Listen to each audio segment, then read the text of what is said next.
क्या तुमने कभी सोचा हमें हिचकी क्यों आता है? हम लोगों को बच्चा से समझाया गया है कि कोई आदि करे तो हिचकी आता है, लेकिन ऐसा नहीं है। आइए 3D एनिमेशन से पूछते हैं। सुनिए, लंग्स के नीचे एक ऑर्गन रहता है जिसे हम लोग डायफ्राम बोलते हैं।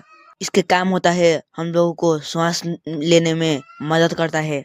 अगर कुछ भी हम लोग बहुत फास्ट खाते हैं तो यानी कि पेट बहुत फास्ट फूलने लगता है। वो डायफ्राम हुचुक हुचुक नहीं कर पाता है, इसलिए हम लोग को हिचकी होता है। ऐसी फैक्ट जानने के लिए लाइक सब्सक्राइब जरूर कर।